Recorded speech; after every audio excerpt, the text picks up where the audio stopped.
All right, good afternoon, everyone. It is 2:15, so we're going to get started. I'm Jill. I'm one of the volunteers with the symposium this year, and I'm really excited to introduce Gary Rupp.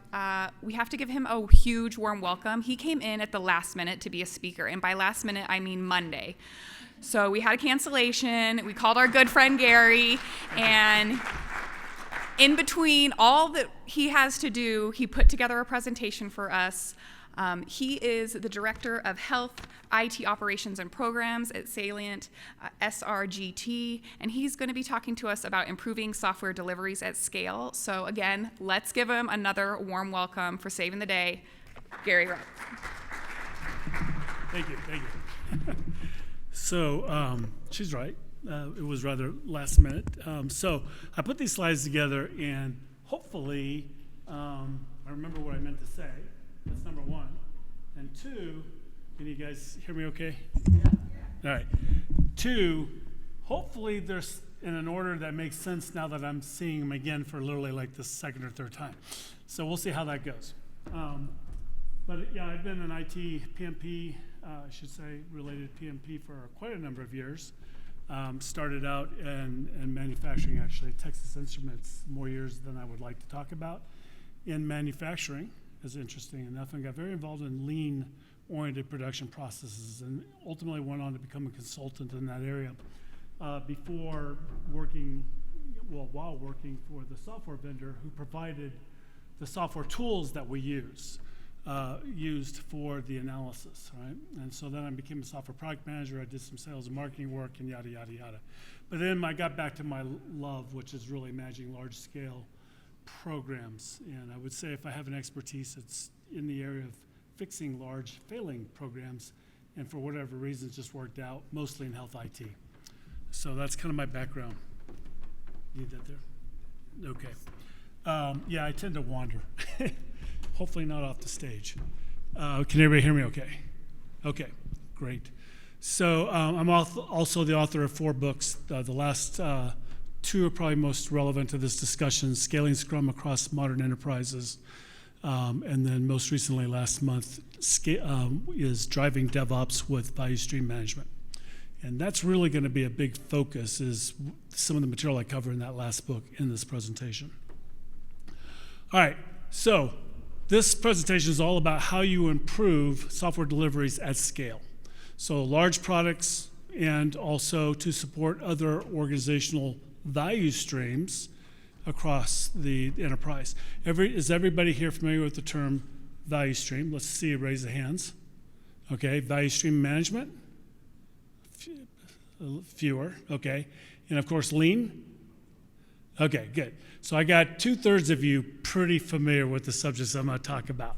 And by the end of this, you'll have a good feeling for all 3 subjects.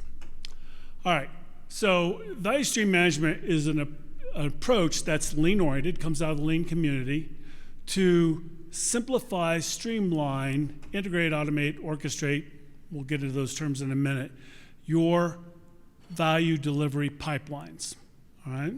So what do we mean by value delivery? Well, you have customers. They can be internal customers, they can be external customers, but you have a sequence of activities that delivers value to those customers, whether you recognize it or not, okay? In manufacturing, we'll get to that in a minute. It's easy to see because you can go out on the manufacturing line. You can actually see the equipment lined up, like, for example, an automobile assembly line, right? And you can actually see the cars move from state to state and so on. But we're going to find that one of the problems with managing value streams in most organizational value streams, right, is that they're knowledge-based work. IT is certainly an example. So we're dealing with information flows, not material flows so much. And that makes it more difficult to see what's going on, frankly, okay? And so that's where value stream management has kind of reinvented itself through the software community as a set of tools that help bring visibility to your knowledge-based value streams, and in particular, IT development pipelines, software delivery pipelines. All right. So what's a value stream? It's really simple. It's an end-to-end sequence of activities that flow in a coordinated and streamlined manner to deliver value. Now, I've always liked PMI's definition of value, right? We have products, which we're all familiar with. We also have services, and we have results. So sometimes it's not a clean service or a clean product. Sometimes our customers are just looking for some sort of result. And I've always kind of liked that distinction, and I use it to this day. Here's the problem. Organizations are typically set up functionally by domains. Now, one of the first people to really get into talking about value streams was a guy by the name of James Martin, who came from my industry, he was one of the original CASE, computer-aided systems engineering. Anybody familiar with that term or that type of software tool? You got to have enough gray hairs, right? Okay, but it was basically a modeling-based approach to understand data, functions, processes, and objects from an object-oriented paradigm, and ontologies, which is a semantic language that we would commonly use to understand what we really mean when we talk together, okay? So he came from the CASE tools, and he was very famous for his company, KnowledgeWare, which Fran Tarkenton, again, enough gray hairs, remember the football player, bought. And he did some of the first work in a book called The Great Transitions about value streams. And he looked at it from an IT perspective, naturally. And what he made in his book, the comment he made in his book was very informative. He was writing at the time when business process reengineering was a big thing. Now, the issue with business process reengineering is very disruptive. It's very hard to do unless you're in a burning platform situation. It's kind of hard to go in and just abruptly, majorly change an organization. You got cultural issues, cost issues, technology issues, you name it. So he was writing in that time, and one of his concerns was using the euphemism that our business processes were going through business process reengineering assumes they were ever engineered in the first place. And he's spot on. Does anybody want to guess what he meant by that? It's very relevant to this slide. Why he said that is because organizations align vertically around domains. And usually what happens is they implement processes to protect fiefdoms. Okay? And we get the silos. That's a problem. Because the flow of value is horizontal, not vertical. Your legal department is not going to make a manufactured product. Your HR department is not going to make an IT product. It's the flow horizontally that delivers value. Now, that flow happens horizontally to support other internal value streams, and it also flows horizontally to support your external customers, and we'll talk about that more in a minute. And thank you to PMI for letting me use this slide. I am working with Scott Ambler and Al Shalloway. Scott Ambler is, of course, the founder of Discipline Agile, and Al Shalloway is the founder of Flex. And so this presentation is heavily influenced by my conversations with them. They were collaborators in my last book. Scott's collaborated in the last 3 books I've written. So anyway, thank them for that because it's a really important slide.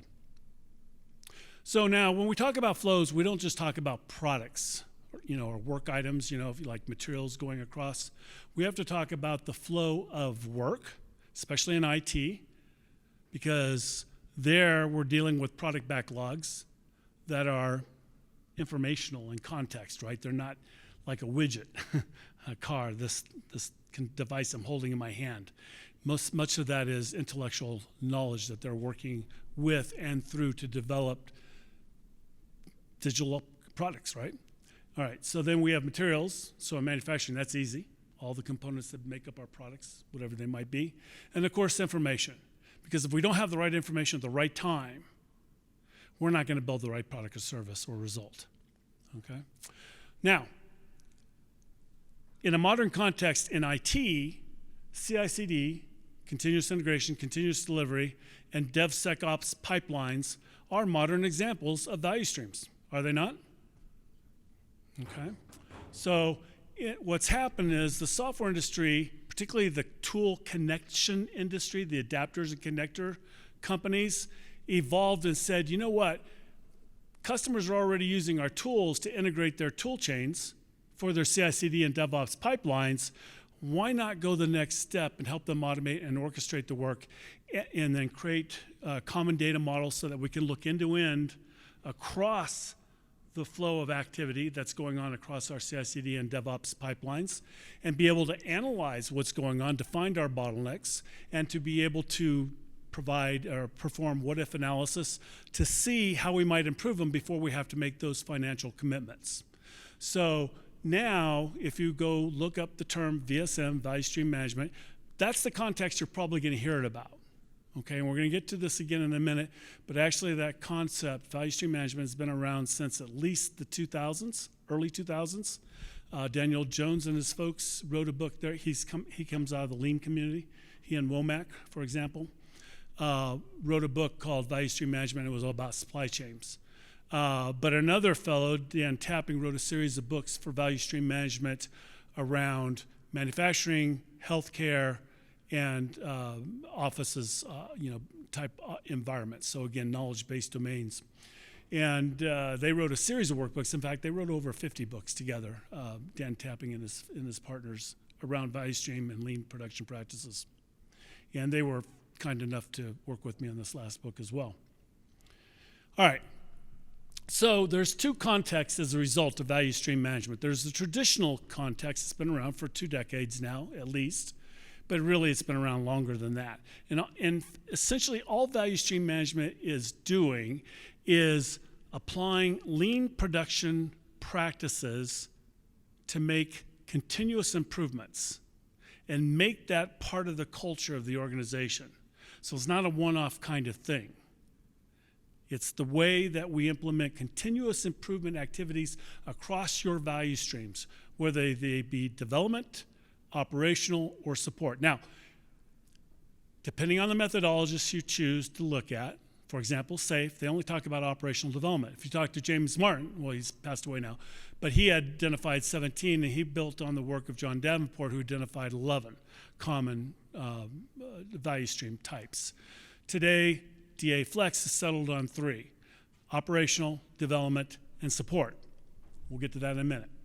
So in a traditional format, we are looking across those 3 types of value streams and looking at where areas we can eliminate waste and streamline flows, prevent and eliminate bottlenecks, prevent waiting, anything that's inefficient, and anything that our customers don't value and wouldn't want to pay for if they had an opportunity to do elsewise. Why is that important? Because if you don't fix those problems, your competitors will, and customers will leave you. It's bottom line. Now, in a modern context, VSM is the software tools-oriented approach to leverage, again, lean business practices to accelerate software development and delivery to deliver customer value in a digital economy. And we're going to come back to digital economy multiple times in this environment because we live in a digital economy. Software is delivered as standalone products that you get on your cell phone or on your computer. Software is used to enhance physical products, such as Internet of Things, the nav systems in your cars, control systems in manufacturing equipment and robotics, and so on and so forth. And software also improves your operational and support value streams by digitizing and enabling many of the business processes that your organization has. So value stream management in that context improves the delivery, the flow of delivery across those value streams. Now, the VSM software tools that we have today provide an end-to-end view to all the activities that go on. And to do that, you connect the tools, you create a common data model, and then that allows you to query through their analytical and reporting tools and their dashboards all of the activities that are going on end-to-end. As opposed to that siloed nature that we had originally, where those activities were standalone, they weren't integrated, the tool chains, they weren't automated, the processes, and they weren't orchestrated in a fashion that made things efficient. So value stream management tools bring us to that. So let's talk about CI/CD pipelines because we've mentioned them a couple times now. This is a common kind of drawing for a CI/CD pipeline, continuous integration, continuous delivery.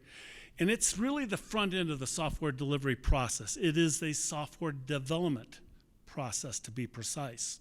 Now, in a modern context, you can see there's a bunch of tools up there. Jenkins, I see, Dockers, it could be Kubernetes.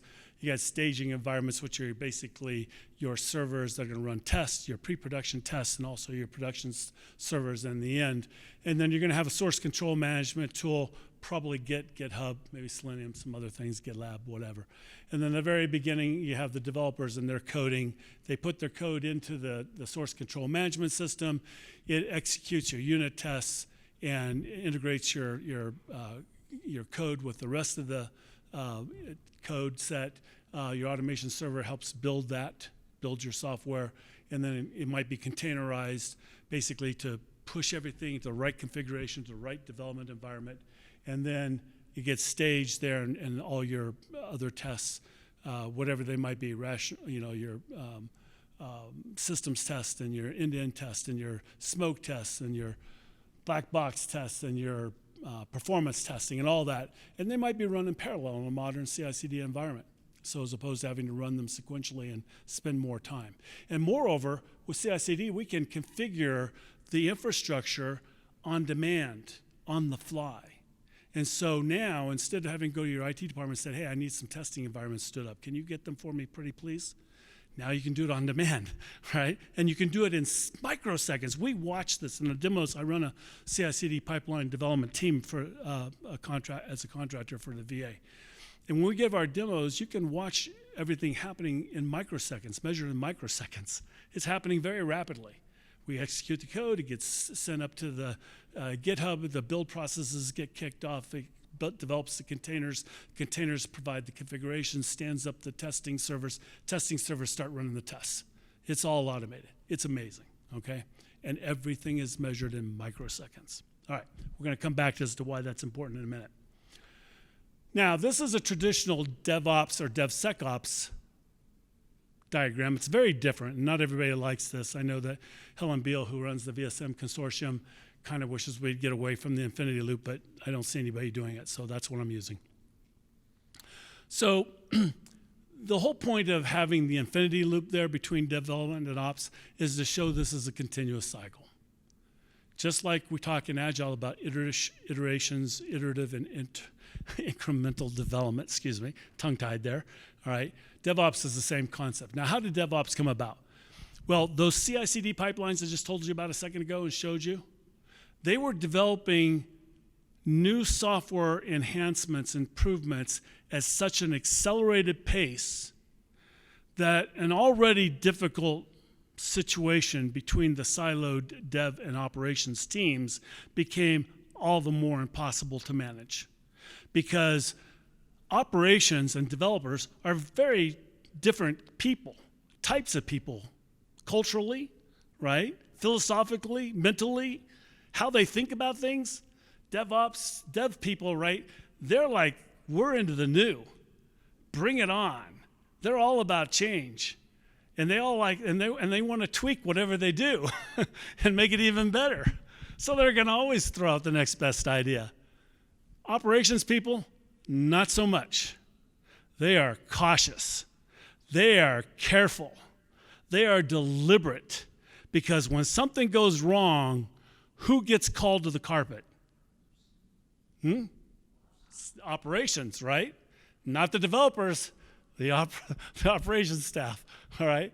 So they're running their monitors, they're performing their security assessments, they're running the tools that would go out and analyze and see if their servers are still alive, the monitors and things of that nature and so on. And so when they put out a release, they want to be very careful about it, and they want to make sure it's working and that there's no bugs and that they know how to roll it back and that they can test that it can be rolled back and it can be rolled back in minutes if it needs to be and so on.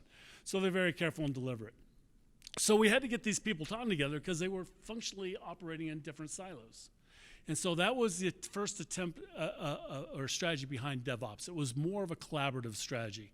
How do we get these people talking about together so that development's not just throwing things over the wall? And oh, by the way, the operations staff, they're closest to your customers using the products. So they're the ones that are hearing about enhancement opportunities. They're the first to know about a bug or a crash or anything else that's affecting the capabilities of that software.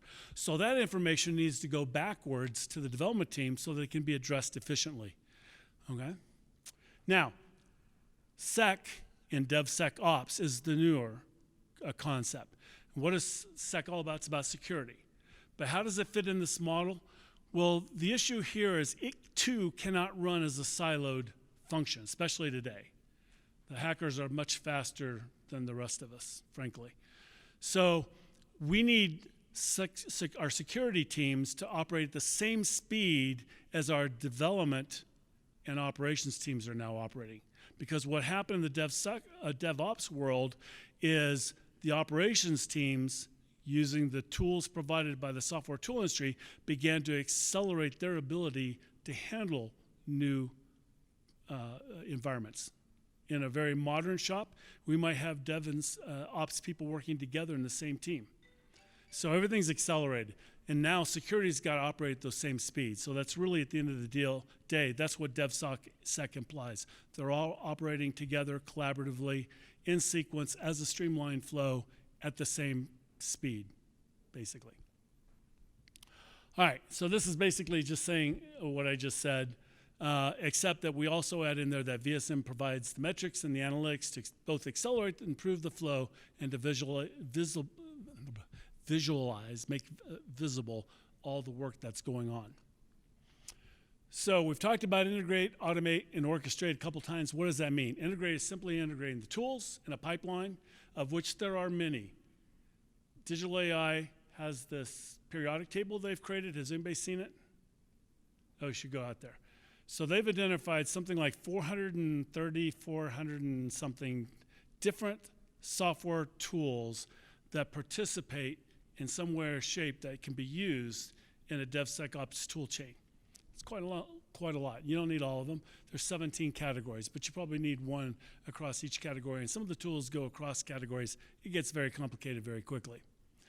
So we want to integrate the tools we want to select the tools that we need for our particular software development application. We want to automate the activities. This is important because you might think, well, isn't automate integrate? No, integrate is integrating the tools. Automating is making an activity more efficient, like your build process, for example. All right, and then orchestrating software is making sure you got your flows right, because if you're not careful, what can happen is your software pipelines can begin to act like a job shop, not a streamlined flow. And that's a problem. It's a real problem. Because now all your efficiencies are gone down the toilet if you don't have a way to orchestrate the work according to some value scenario.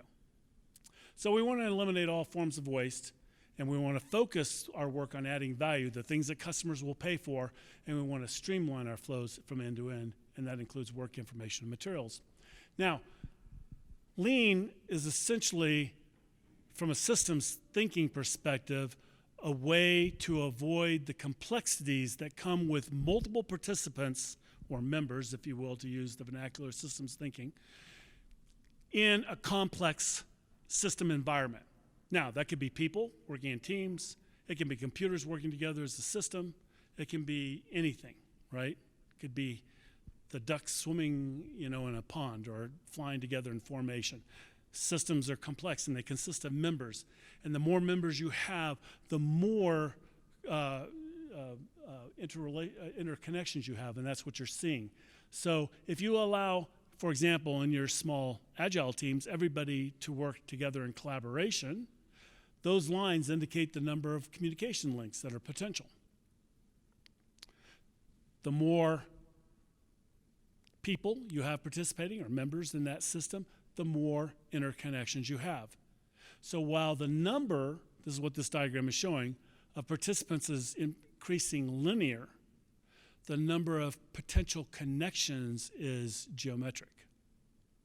And that's a problem, because by the time you get to 100 people talking together and working together in collaboration, you're at 4,950 connections. That's why email is such a daggone, I hate it, right? Because anybody can talk to anybody about anything, and they assist and assume that you want to hear about it, okay? And so it's a huge time waster from a lean perspective. So this diagram shows the algorithms there. The important one is the second one, actually, which is network density. And it's a ratio of your actual connections to your potential connections. So the first equation is how you determine how many potential connections you have, n times n minus 1 squared, which I learned back in my middleware days years and years ago, because we care about those things when we're connecting systems. So at any rate, but network density is what you really care about, and that's potential connection, especially if we're talking about lean agile teams. So we do things to limit the number of connections that are possible. In Scrum, when we scale Scrum across multiple teams, we may use network integration teams, we may use Scrum ambassadors, but we avoid allowing everybody to talk to each other. So network density is the actual connections that you allow, or are possible in some cases, divided by the potential connections. So what you'll see there is the network density here in a lean-oriented flow where there are only a very limited number of connections is very reduced. It's 5 compared to the 15 potential connections. So the density is 33%. All right, let's move on. So here are the forms of waste. The original forms that came out in Womack's book: waiting, overproduction, extra processing, transportation, motion, inventory, defects. Those are all part of lean and been around for decades. And let me see our time because I want to make sure I'm doing okay here. So waiting is time that your people and materials are sitting around not doing anything. Overproduction is you're making more than your customers want, so that's cost. Extra processing is you're doing more things when you're building your product than people will value. Okay, so you're adding features and functions they don't want. Transportation is, particularly in these big supply chain problems that we had years ago and some companies still have, it could take months to order a product and get it all the way through the value chain to deliver to your factory. So transportation, what can we do to reduce that as a waste? Motion is between stations. How much do I have to reach or walk to move my report or my product from one station to the next? Inventory is how much material we're carrying, which has inventory carrying costs, interest, all that good stuff. And then defects, how much has to be repaired, how much has to be thrown away. All of those things represent costs that customers don't want to pay. The Papandiaks, Tom and Mary Papandiak, anybody heard of them? They wrote a book called Lean Software Development in 2002, I think it was. Anybody heard of that? Okay. Anybody familiar with the concept of lean software development? Okay. So all they did is they took those lean concepts and applied them to software development. And so they tried to match them as best they can. So partially done work. You don't want to do that. So you don't want to deliver something that customers aren't ready, doesn't meet the customer's needs. Putting in extra features which customers won't value or they're not cost effective. Relearning. So you do something over and over again and you're not really learning from those experiences. That's a form of waste. Handing off and then it's just sitting there waiting for somebody to pick it up. So that's a form of improving your flows. Delays, what can we do to avoid delays? So we might use techniques like Kanban boards and things of that nature. Task switching, this is an important one for all of us in all aspects of our life. The fact is, and there's a lot of science behind this, the multitasking is not a real thing. Our brains don't work that way. What happens is when you switch from one thing to another, your brain shuts off. It has to physically shut off from the one activity, rethink about what the new activity is, connect and get itself aligned with the new activity, work on that, and then, oh, by the way, then you think you can go back immediately to the other thing. No, your brain forgot about all that. It has to go back and resurrect all that stuff, and that's time wasting. It takes a lot of brain cells to do it, and so we don't really multitask, even though we all think we do. And then defects, of course, same thing. Anything that causes rework, anything we have to do over again is a form of waste. All right, DevSecOps implementation issues. If you're trying to create a DevSecOps pipeline, Okay, first let's be honest. All right, those that do it well, the Amazons, the Walmarts, the Netflix, you name it, right? They can perform at orders of magnitude better than their competitors. Bluntly spoken, they can. All right, but it's not easy. It takes a different skill set. Yeah, they're software developers, but it's a different skill set to build software pipelines. All right, and there's all those tools. You got to figure out which ones you need. And it's going to be different if you have a large organization with different kind of legacy products that have accumulated over time, plus new stuff that's accumulating. It's going to be a mixed match of tools that have to be integrated and configured. And then the software delivery teams need to focus on delivering software. So having them develop the pipelines is not efficient use of their time because they're supposed to be building products for customers, internal or external. So there's some issues there. So again, I mentioned before, there's hundreds of tools available to support your DevSecOps pipelines, and it requires skills, efforts, cost, and time to integrate and configure the tools selected by your organization. If you have a large organization, I suggest that you look at a software factory or hire somebody who can build your software factory. And that's essentially what my team does internally at VA. Useful analogy. So having your software developers build their DevSecOps or CI/CD pipelines is a bit like going into a manufacturing plant and asking the operators to rebuild the next iteration of their manufacturing facility.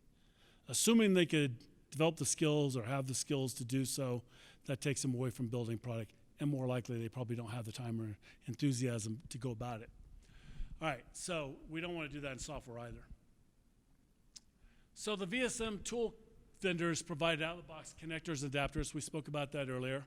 They then created a common data model because they were capturing all this data. It was flowing through their connectors anyway. Capture it, put it into a common data repository, and create a common data model, normalize the data so that we can query end-to-end all of our activities across your DevSecOps pipelines. Then they provide analytical tools. Some of the modern ones use artificial intelligence to evaluate what's going on or help you evaluate what's going on and look for ways to improve. And then they provide visualization tools and dashboards and reports so you can actually see it. Because again, knowledge work is happening in people's heads or at desks, and it's difficult to see. And the VSM tools bring visibility to that work.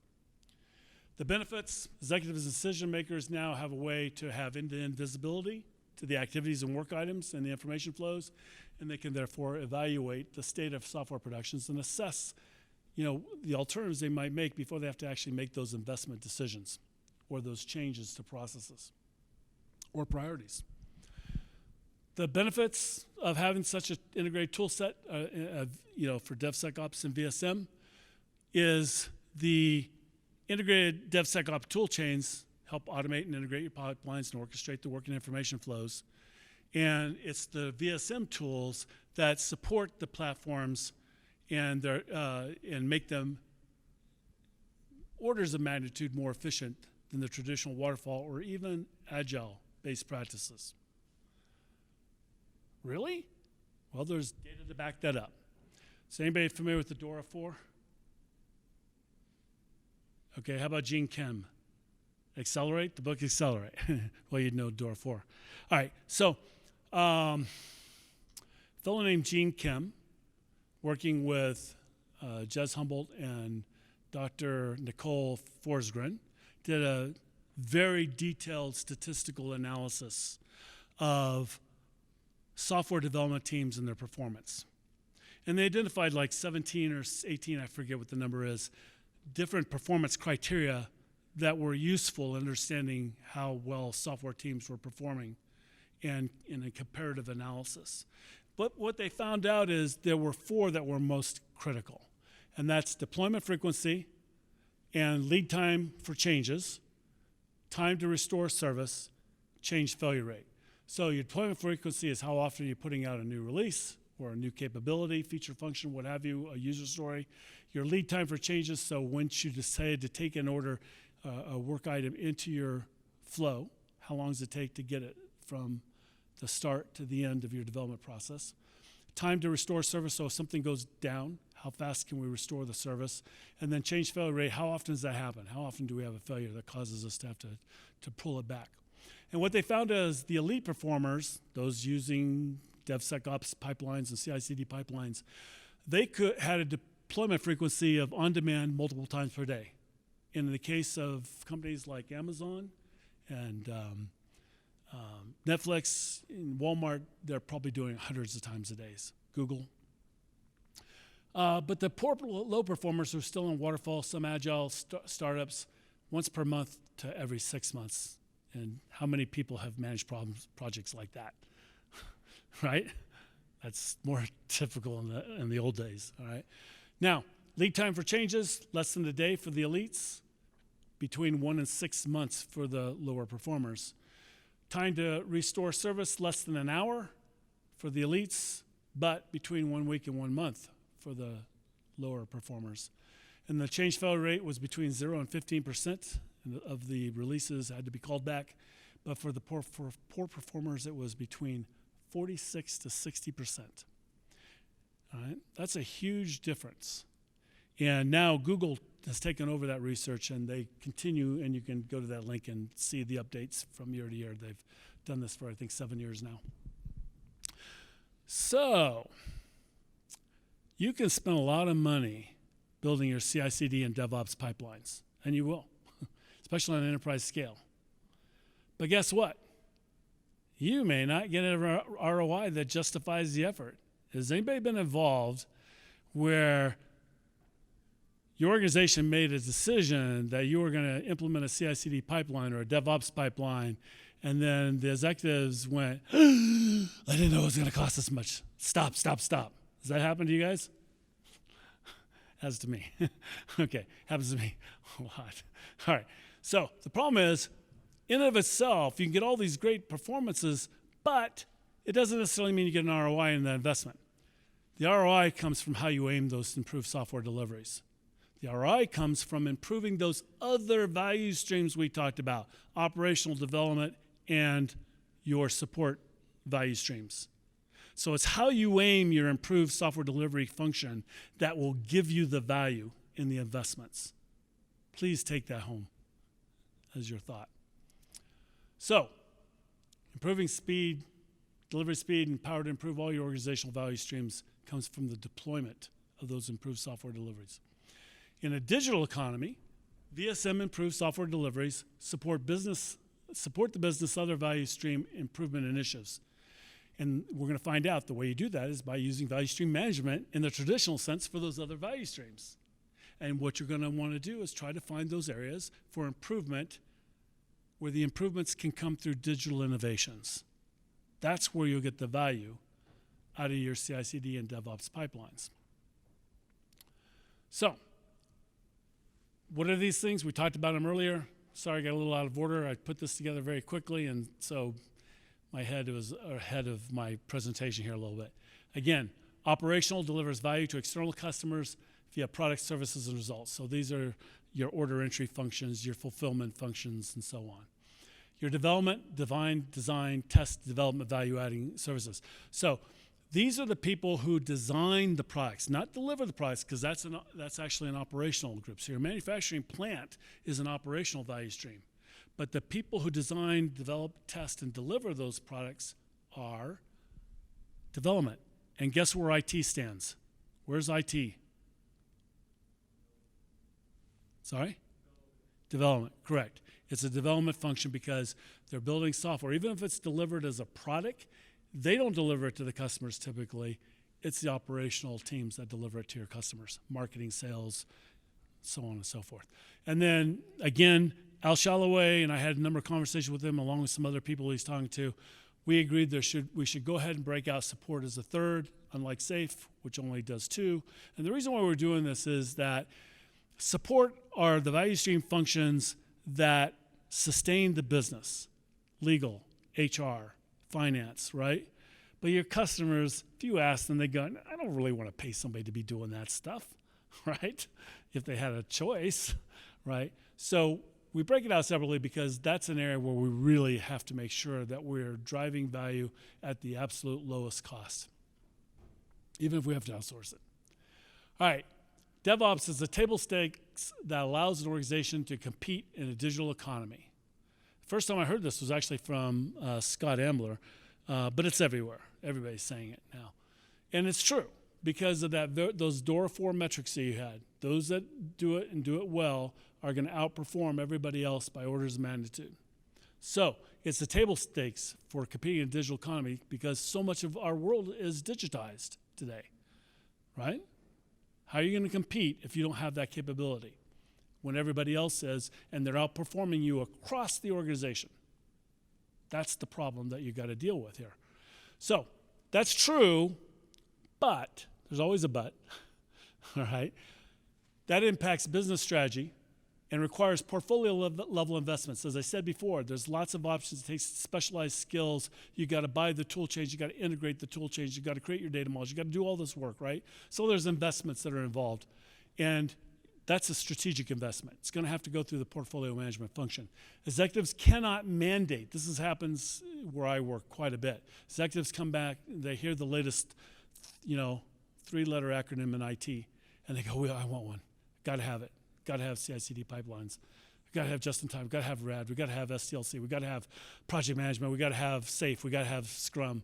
Right? Happens all the time.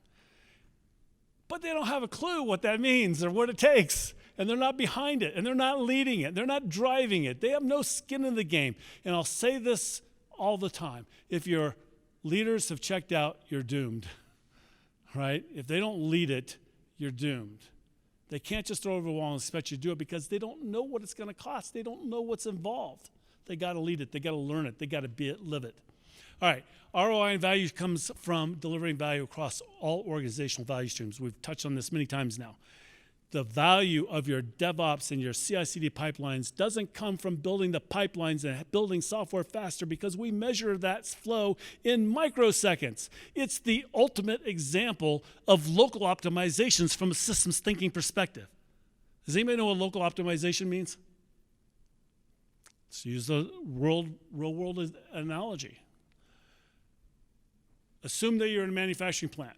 Let's go back to the old days with Henry Ford and his automobile lines, right? And he had literally a tow line between these carts that would carry an automobile from the chassis, getting the frame, and then the wheel mounts and all that, and the engines and all that, and the exterior, and it would literally go at a constant speed through this plant from start to end, and the automobile would be assembled piece by piece. By the end, it would be an automobile, right? Everything went at the same speed. So he was doing just in time in a way, certainly lean flow, back in the early 1900s.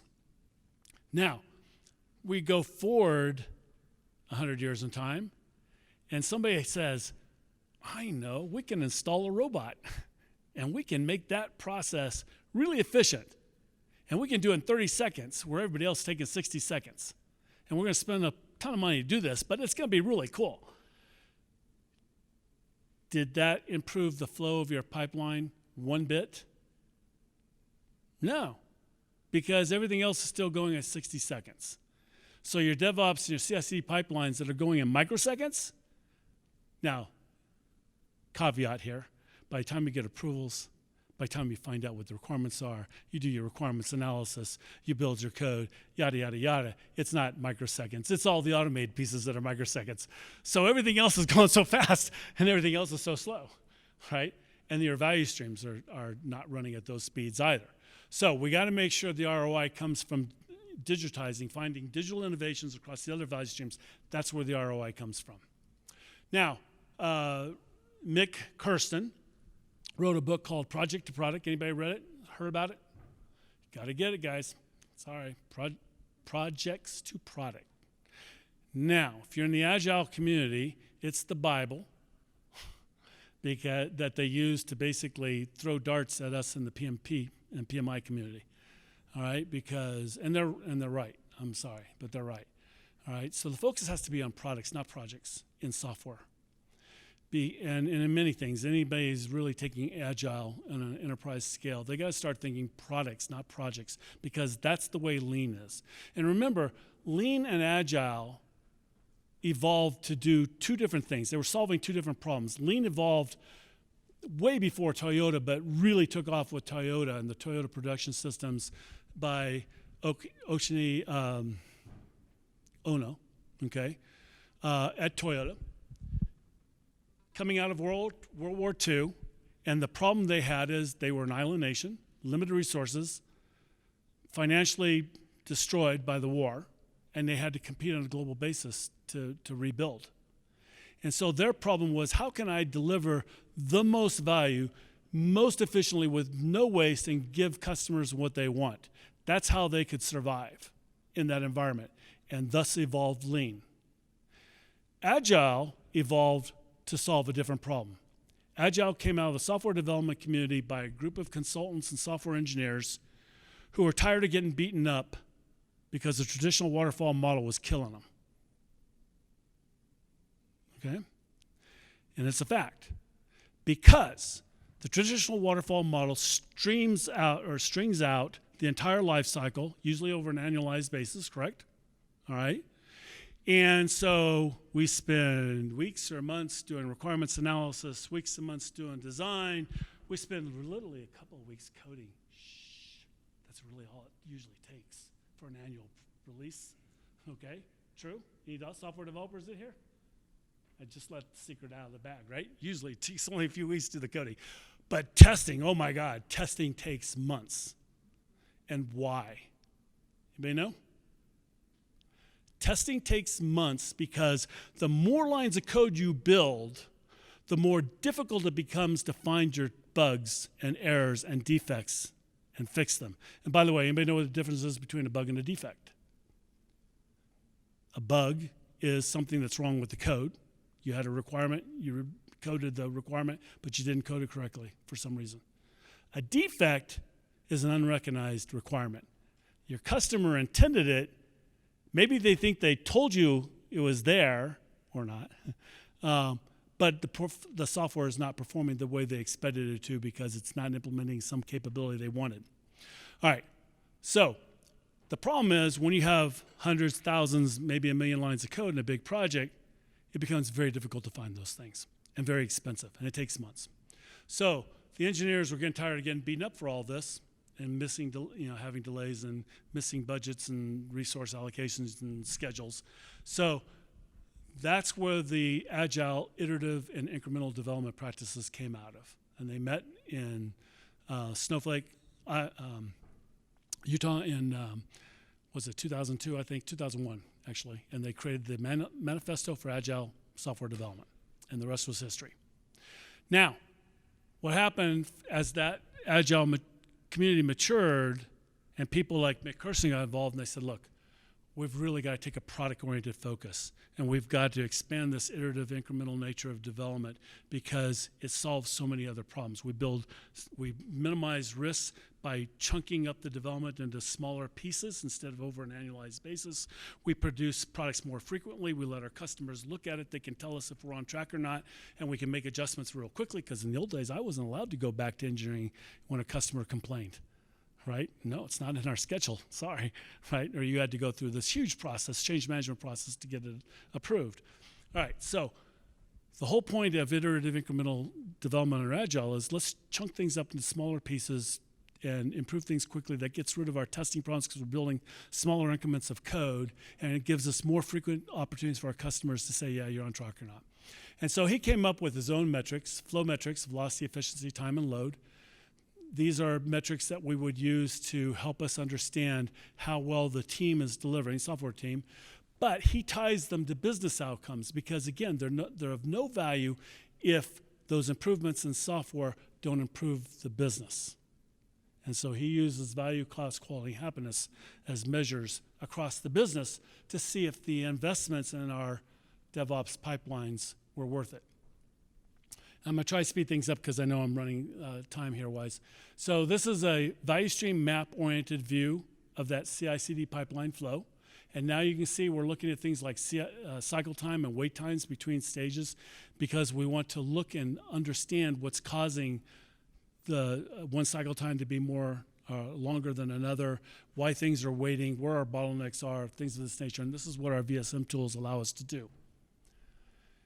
Now, as it turns out in software development, there's not just one kind of work item we work on. It's not just features and functions. We also have to work on defects that come back to us. We have to address risks that we may have identified, and also technical debt. Technical debt simply is, as software gets built, especially in an expedited paradigm, accelerated to use the right term, what can happen is we can implement code that's not the most efficient. And after time, those inefficiencies accumulate and your product suffers for it. So periodically, we've got to go back and we've got to add those into our pipeline. So again, value stream management, it's not a new concept. It's been around a long time. It's part of a lean and oriented improvement strategy. And there are standard steps for doing value stream management. And this is important because as project management professionals who are now beginning, hopefully, to look at DA Flex and specifically Flex, there's a couple of opportunities for you. You can get involved in the value stream management strategies applied to software development, but you can also get involved in doing the lean-oriented improvement analysis in the other operational development and support value streams. Look for the areas for improvement, some of which will be digital improvements, and then align those activities of your development teams to deliver those digital innovations. And this is just a simple 5-step strategy to do it. Commit to lean, learn how it works, choose the value stream, map the current state, identify your lean metrics, map the future state, and then plan and identify your value stream improvements. So we can use the same concepts to look across all our value streams and use them in an integrated fashion to make improvements in a synchronized way. So you've learned a lot today. DevSecOps capabilities are table stakes to compete in our digital economy. Value stream management is a lean-oriented strategy to improve end-to-end value stream flows. Modern value stream management software tools help drive software delivery improvements, measured in microseconds. And the improved software delivery capabilities must be aimed to support the other value stream improvements through digital innovations. And successful business outcomes are what drive the ROIs for those tool chain investments and skills investments and training investments in Agile, in CI/CD pipeline development, and in your DevOps. All right, with that, I'm done, and we can use whatever time we got left, if any, for questions and answers. And I apologize, I literally put this together Monday and Tuesday with all my other stuff, and I probably could have made it a little bit flow itself a little bit with a little more time. So anyway, any questions? Anybody? We have the mic here, please.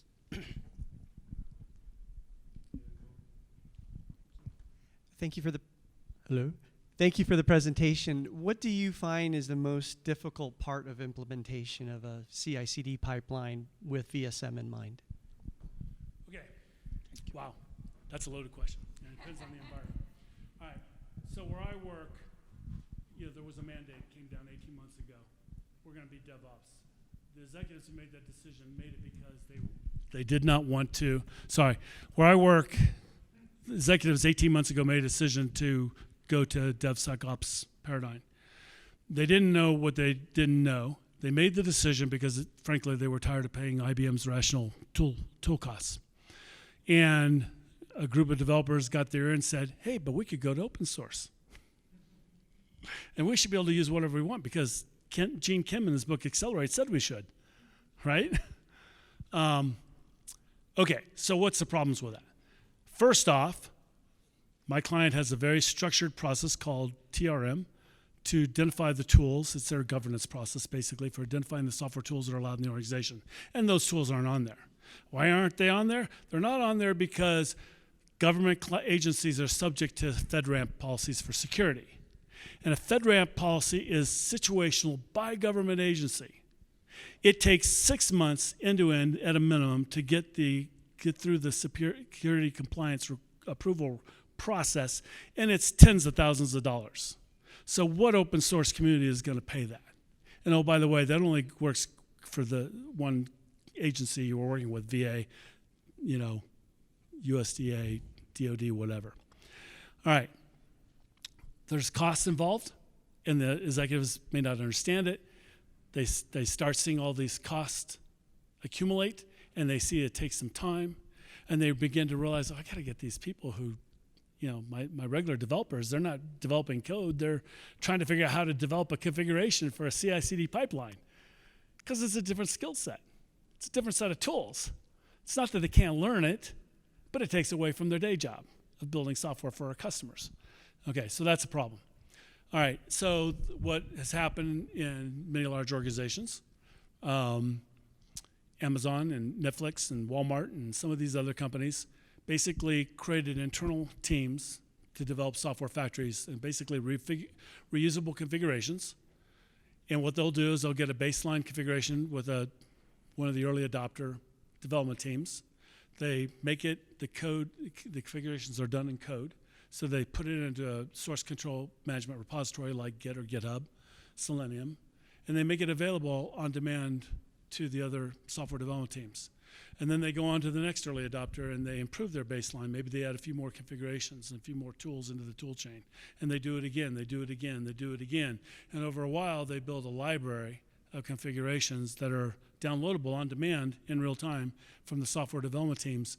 And then if the software development team needs help doing some tweaking to get it work in their environment, then that team provides that help.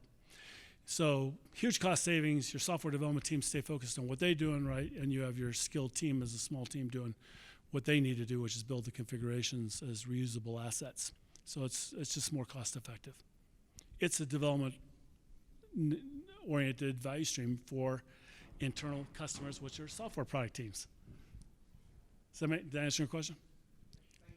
Okay.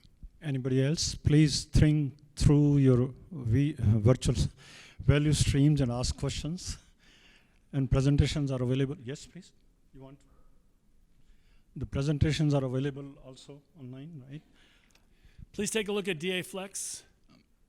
That is PMI's future for lean agile practices.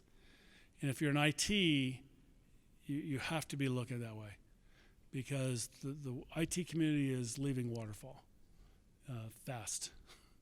All right, many, if not most, have.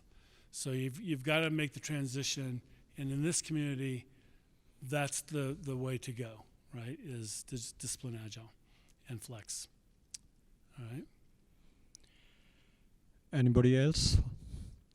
Yes, please. I would be interested to hear your view of what the PMI approach is versus SAFE and Scaled Agile and that, because I know they're getting the bulk of what people are hearing about, but I know PMI is, with the new PMP, is really re-architected how they're doing the exam, and I'd be interested in just seeing how much can somebody from a PMP background who may be, agile, moving into a SAFE world, how do you really navigate between the two? Mm-hmm. Okay, good question. So the question essentially is, how is PMI competing in and against the other lean agile practices, Scrum and lean agile practices? And it's a really good question. So I am certified in Scrum, and as a product owner and a Scrum Master, I am also a large-scale Scrum certified practitioner and a SAFE program consultant, as well as a long-term PMP.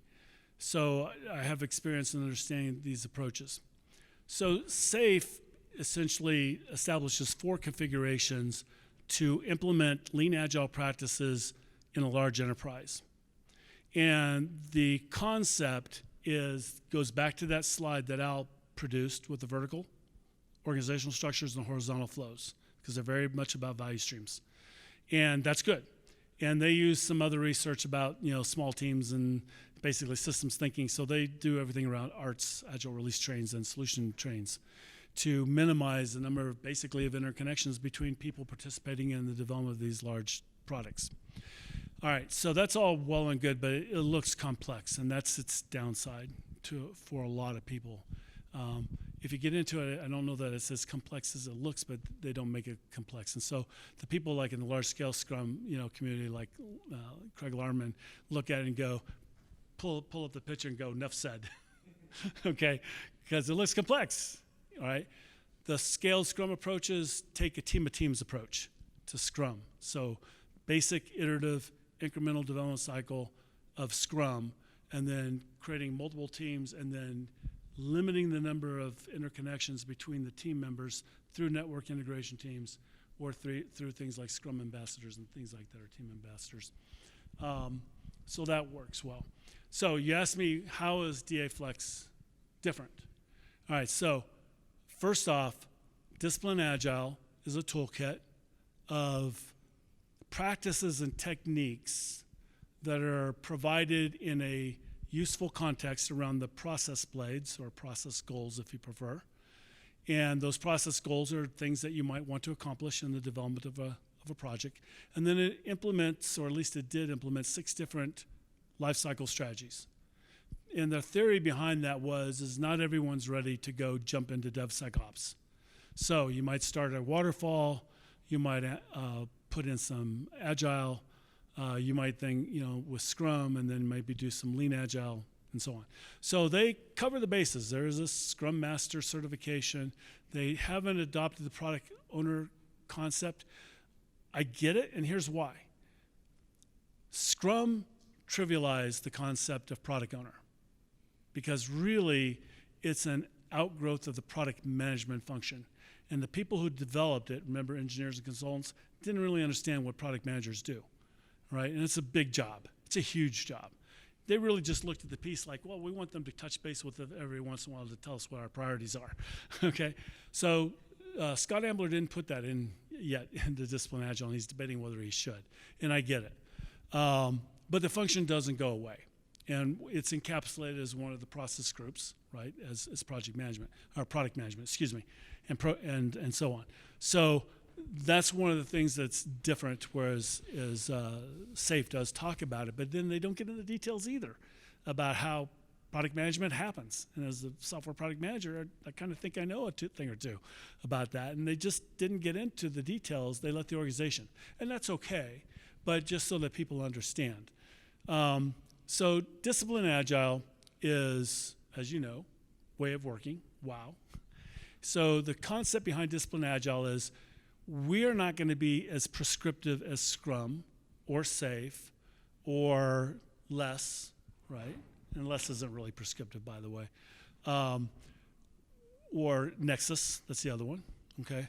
We're going to allow people to look at these various techniques that have been usefully applied in other situations, and we're going to put them in context with process goals, and then you can decide for yourself whether this list of techniques for that process goal that I have as an objective, which one makes the most sense. And they're going to give you some guidance there too. These were used in the past, we don't really care about them anymore. These are kind of, okay, still situationally useful, and then these are most often used. So they give you a little more guidance there. So it's just a mental paradigm where Scrum says we're an open framework, and we really only implement the iterative incremental development process, if you will, framework. But you're free to use whatever tools and methods you need to develop whatever it is you're developing, and that's okay, but they don't try to tell you in IT what those things might be, what those tools or techniques might be, whereas Discipline Agile is trying to do that, provide some guidance there. And of course, SAFE does not get into that level of detail either. It's all about how do you manage. Their concept is that, like Toyota, they still have the vertical hierarchical structures, but their view is that you can implement these lean-oriented arts and solution trains, agile release trains, arts, solution trains, as lean flows supporting value streams organizationally, and they can be bigger than a traditional Scrum team of 7 plus or minus 2, but they may be composed of a lot of these little Scrum or XP or Kanban teams, right? The arts themselves, and that's all good, all right? And then it's all oriented around the flow of value. But they make it look exceedingly difficult, and now with the new value stream management direction in DevOps, it really looks complex with the diagram, and you're going to look at it and you're going to go, conceptually I sort of get it, but how do I do that? And that's been an issue, right? So those are the basic things that I would say off the bat. And so when I write my books, for example, Scaling Scrum Across Modern Enterprises and the newer Driving DevOps, I went out and interviewed all the leaders, and I got them to review what I wrote about them, because I didn't want to speak for them. I wanted them to tell me, did I get this right? So in the Scrum book, I interviewed all the leading scale Scrum. I already knew Scott, and so he agreed. But with this new book, I got to meet Al, and he and I have really developed a really good relationship, close relationship, because we have a lot of thinking, similar thinking. So if you decide to get my books, what it will do is you'll get a good feel for what scaling Scrum is about and lean agile practices. You'll also get a good feel for DevOps pipelines and how they work and why they work they do and why VSM improves them, but also how you retarget those improved software deliveries to improve flow. And then through the course of that, you'll have a good understanding. You can go, okay, well, I think this system makes sense here, but over here, maybe some of this Nexus stuff works well. And there's a lot of good stuff in Nexus. That's Ken Schwarber's view of the world. He's an IT guy, and so he looks at it from an IT view. Sutherland's a business executive. He looks at it from an executive perspective, right? Scott was an IBM UP guy, right? And so he looked at it from tools and techniques perspective. SAFE came out of the rational, sorry, not the rational. Actually, I think he did start there, Dean Levenwald, but he went to Rally, created Rally and those kinds of things. So he comes out of the agile world. But he was a pragmatist who said, okay, we're going to have to look at lean agile on a more scalable approach than Scrum is. And so that's the problem they were trying to solve, is how do you do this enterprise and use the economies of scale to compete against the digital disruptors like Amazon who are taking your business away. So that was his philosophy there. So when I write my books, I say, okay, there's probably a little bit of all these things, and then you organizationally can figure out which ones make sense for you. All right? Good.